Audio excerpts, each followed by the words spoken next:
And communication శాఖ మంత్రులు శ్రీ నారా లోకేష్ బాబు గారిని మాట్లాడవలసిందిగా మనవి.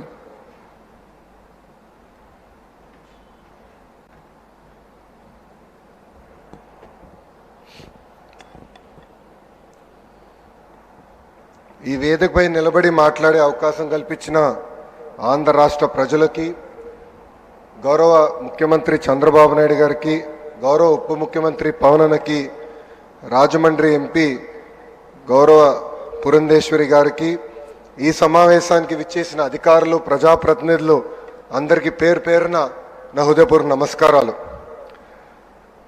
జూన్ 4వ తారీఖు నాడు రాష్ట్ర చరిత్రనే మార్చిన రోజు, ప్రజాస్వామ్యం గెలిచిన రోజు, బాబాసాహెబ్ డాక్టర్ బిఆర్ అంబేద్కర్ గారు రాసిన రాజ్యాంగం గొప్పతనం ఏంటో ప్రజలు చూపించిన రోజు. అందరూ కూటమి గెలిచింది, తెలుగుదేశం పార్టీ గెలిచింది, జనసేన పార్టీ గెలిచింది, లేదంటే భారతీయ జనతా పార్టీ గెలిచింది అంటున్నారు. కానీ గెలిచింది కూటమి పార్టీలు కాదు, గెలిచింది ఆంధ్ర రాష్ట్ర ప్రజలు. 94% స్ట్రైక్ రేట్ అంటే 175 స్థానాల్లో 164 స్థానాలు కూటమి కైవసం చేసుకుంది. ప్రజలు రికార్డు బద్దలు కొట్టారు, చరిత్ర తిరిగి రాశారు. ఇది ప్రజా విజయం. రాజ్యాంగం ఎంత గొప్పదైనా దాన్ని అమలు చేసేవారు చెడ్డవారైతే చెడ్డ ఫలితాలు వస్తాయని ఆనాడు డాక్టర్ బిఆర్ అంబేద్కర్ గారు అన్నారు. గత 5 ఏళ్ళ విధ్వంస పాలన మనందరం చూసాం. 10 లక్షల కోట్ల అప్పు చేశారు, ఆంధ్రప్రదేశ్ని అప్పుల ప్రదేశ్గా మార్చేశారు. ఒక కొత్త కంపెనీ తీసుకురాకపోగా ఉన్న కంపెనీల్ని పక్క రాష్ట్రానికి తరిమేసే పరిస్థితి మనందరం చూసాం.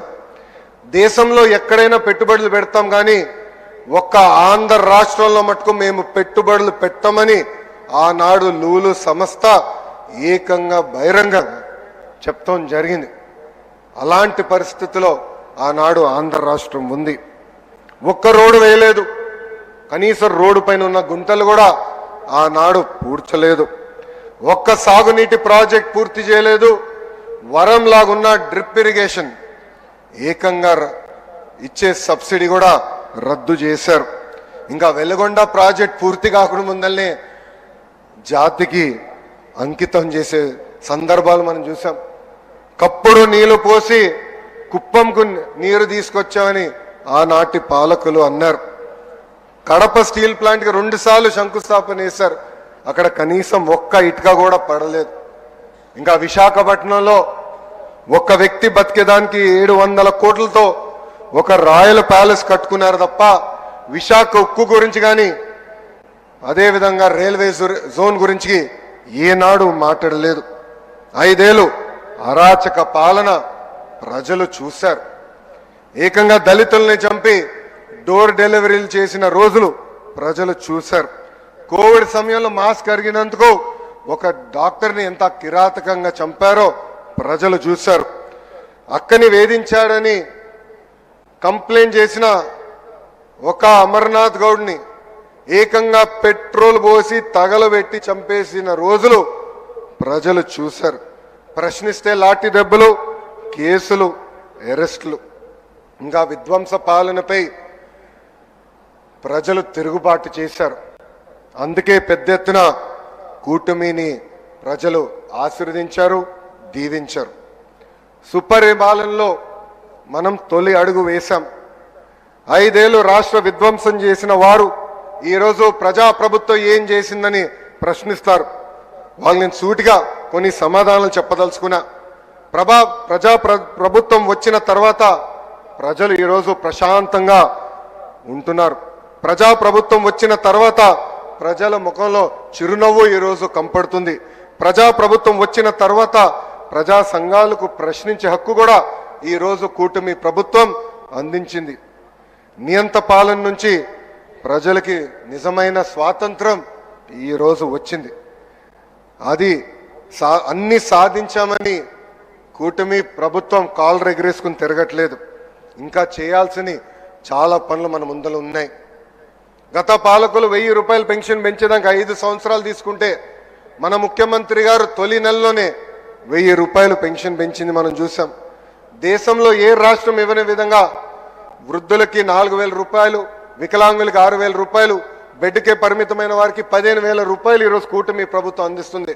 అంటే ఒక పెన్షన్ కార్యక్రమం ద్వారా 34,000 కోట్ల రూపాయలు ఈరోజు కూటమి ప్రభుత్వం ఆర్థిక సహాయం చేస్తుంది. ఇంకా సూపర్ 6లో ముఖ్యమైన హామీ తల్లికి వందనం. 67,27,164 మంది విద్యార్థులకు మనం తల్లికి వందనం కార్యక్రమం ఇస్తున్నాం. ఈ యొక్క కార్యక్రమం ద్వారా 8,745 కోట్ల రూపాయలు తల్లుల ఖాతాలో డబ్బులు జమ చేశాం. ఇంకా first class, inter first class విద్యార్థులు చేరిన వెంటనే వాళ్ళు కూడా తల్లికి వందనం అందిస్తుంది కూటమి ప్రభుత్వం. గత ప్రభుత్వం పేదవాడికి అన్నం పెట్టే అన్న క్యాంటీన్ని మూసేస్తే కూటమి ప్రభుత్వం ఏర్పడిన మొదటి 100 రోజుల్లో 204 అన్న క్యాంటీన్లు తిరిగి ప్రారంభించాం. ఈరోజు దీపం పథకం కింద 2 కోట్ల గ్యాస్ సిలిండర్లు కూడా ఉచితంగా అందజేస్తాం జరిగింది.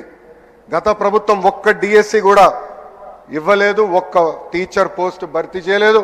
అదే కూటమి ప్రభుత్వం ఏర్పడిన మొదటి సంవత్సరంలోనే 16,347 ఉపాధ్యాయుల పోస్టులు భర్తీ చేసే మెగా డిఎస్సి కూడా ఈరోజు మనం నిర్వహిస్తున్నాం. ఈ నెలలోనే అన్నదాత సుఖీభవ, ఆగస్టు 15కి మహిళలకు ఉచిత బస్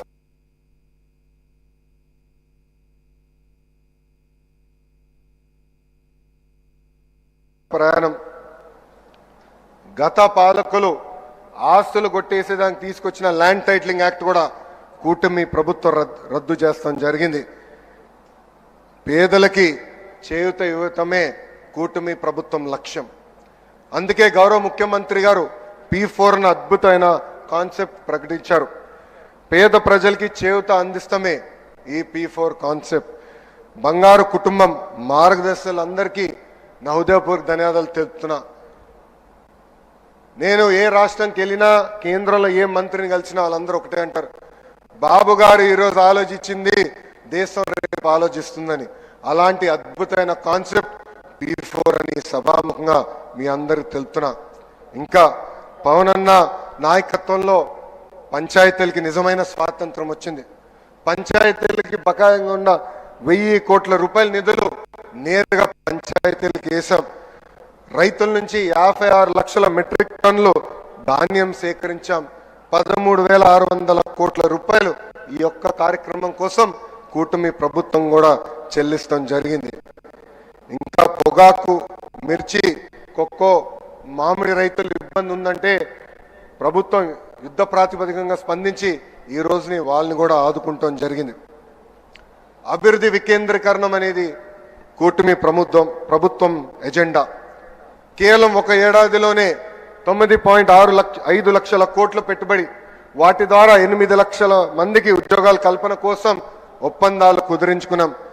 రాయలసీమను ఒక automotive, electronics, horticulture, renewable energy హబ్గా కూటమి ప్రభుత్వం తీర్చిదిద్దుతుంది. ఏకంగా LG ఎలక్ట్రానిక్స్, రెన్యూ లాంటి సంస్థల్ని రాయలసీమకి ఈ మొదటి సంవత్సరంలో మేము తీసుకొచ్చాం. ఇంకా ప్రకాశం జిల్లాలో రిలయన్స్ CBG